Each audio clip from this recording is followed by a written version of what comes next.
Someone stole 6 hours of your focus and got paid to do it. And by the end of this, you'll know their name, exactly how they did it, and the one piece of it you can still steal back. A hunter 40,000 years ago could hold one thought for 6 hours without breaking it. You can't hold one for 6 minutes. And before you feel bad about that, understand something. It isn't your fault. It was done to you on purpose by people who understood your brain better than you do. And I'm going to show you their fingerprints. Picture him first. It's Ice Age Europe, the ground frozen hard as bone. A deer went by here hours ago, wounded, bleeding. He's crouched low, reading a single blade of grass that's bent the wrong way. That's his whole world right now. One bent blade and what it tells him about which way a dying animal ran. No phone in his pocket, no music in his ears, nothing pinging, nothing buzzing, nothing pulling at the edge of his mind, just him. The cold, and the thread of a thought he cannot afford to drop. Now think about your morning. For you, focus means maybe 20 good minutes before something makes your phone light up and your hand reaches for it before you've even decided to. For him, focus wasn't a productivity tip. Losing focus meant losing the animal. Losing the animal meant an empty fire that night. And an empty fire in that cold could mean a child who doesn't see spring. That's the gap. Same species, same brain, wired the same way. One of them could disappear into a single task for half a day. The other one, that's you, that's me, can barely finish a paragraph. And here's the thing that should bother you. His attention wasn't stronger because he was smarter. He wasn't. Give him your childhood and he'd struggle to read this sentence. His attention was stronger because his world gave him no way out, no off-ramp, nothing to switch to. The focus wasn't a virtue he practiced, it was a cage he was born into, and the cage made him extraordinary at the one thing that kept him alive.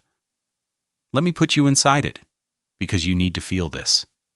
His fingers are wet. The fur wrapped around them is soaked through and half frozen, and there's no such thing as truly warm. He's holding a piece of stone, a core they call it, and he's about to make a blade. This is the work, not a metaphor for work, the work. To make a cutting edge sharp enough to open a hide, he has to strike this stone at a precise angle, again and again, hundreds of times, and one wrong strike, one lapse, one wandering thought, and the whole thing shatters. An hour gone. His attention is measured in stone, and the stone does not forgive, and that's just making the tool. Then comes the tracking. Hours of it. Reading prints in mud, a broken twig, a smear of droppings still warm enough to matter.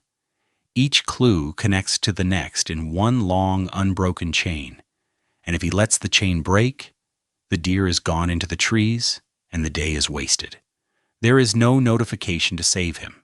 There is no, let me just check something. There is only the next clue, and the next, and the discipline to stay inside that single moment for as long as the hunt demands. The smell of blood on snow, numb hands, and a mind that cannot wander. So here's the uncomfortable part. His brain and your brain are the same model, same hardware, same chemistry.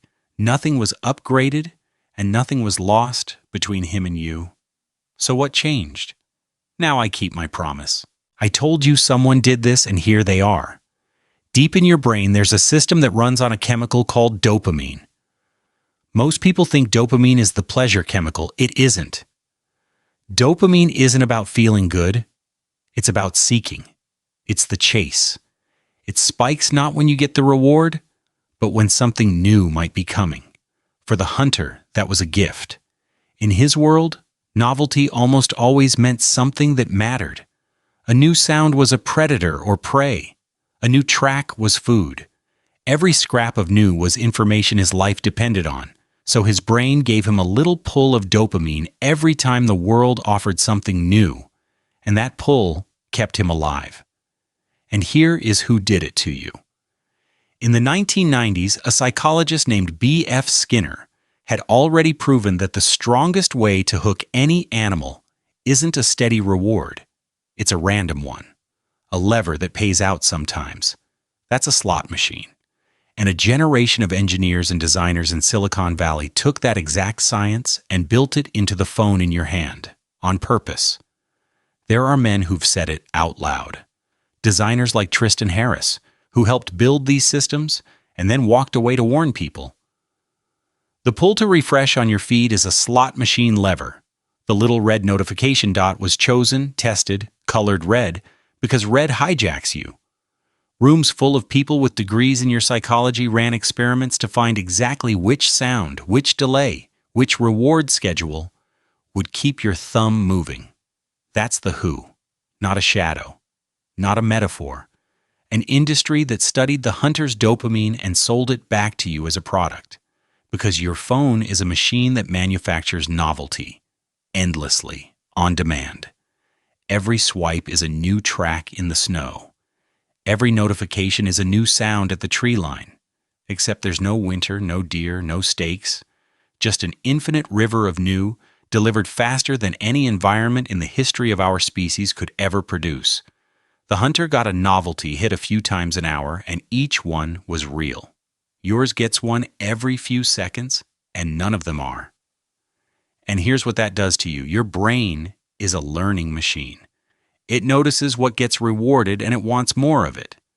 So when switching gets rewarded with a hit every few seconds, and staying focused gets rewarded with nothing, your brain quietly learns the lesson. Switching feels good. Focusing feels like effort.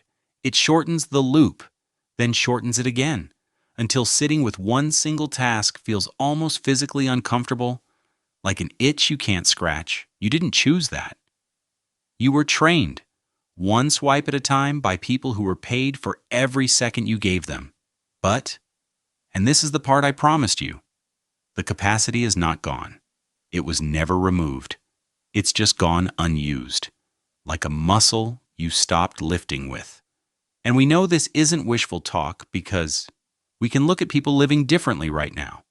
Modern hunter-gatherer communities, studied by researchers today, still show longer, steadier, sustained attention than people raised inside the scroll. Not because their brains are different, because their world still asks them to hold a single thread for hours, the way it asked our ancestors. The focus isn't extinct, it's dormant. In you, right now. And look at what that focus built when it was alive, because this is the beautiful part. The same deep, unbroken attention that shaped a stone blade also carved the first art. In Blombos Cave in South Africa, Sasquatch in South Africa, someone sat and scratched a careful crisscross pattern into a piece of red ochre 70,000 years ago, for no reason of survival at all, just to make it. On the walls of Lascaux, in France, hands held torches in the dark and painted running horses and bulls with a patience we can barely imagine, layering color and line over hours, over days. That is focus made visible. You cannot make that art with a mind that switches every few seconds. It is the direct fingerprint of a species that could sit inside one long moment and stay there. And it went further than art. Around those fires, in that same held attention, our ancestors did something no animal had ever done. They told stories, long ones. They passed down what happened, who did what the world meant. And to receive a story, you have to sit still inside it from beginning to end. They made music. They built ritual. Every human thing you love, a song, a tale, a tradition, was born inside the ability to stay in one unbroken moment together.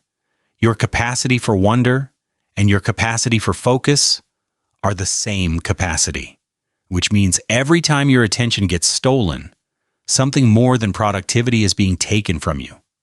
So let me be honest, because you deserve honesty and not a magic fix. You can't uninvent the phone, and you can't unhire the people who built the hook. But the focus muscle rebuilds the same brutal way theirs was built. Long, boring, single-task hours. Time spent doing one thing while every cell in you begs to switch, and not switching. That's the whole secret. There's no trick. There's just the deer, and the choice to keep following it. And that itch you feel, that pull to reach for your pocket right now, maybe even in the last minute, that's not a flaw in you. That's the hunter. 40,000 years of a brain built to chase what's new, still firing, still hunting. It's just been aimed at the wrong prey by someone who profits every time you take the bait. It's chasing a swipe instead of a life.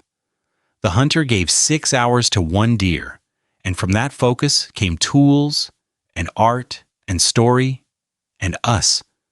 So ask yourself honestly, when was the last time you gave 6 minutes to anything, all the way through with nothing else pulling at you? And once you've answered that, ask the harder question. The people who taught you to stop, you already know their names, they're the apps on your first screen. So why does it cost them nothing to take your attention and everything for you to take it back?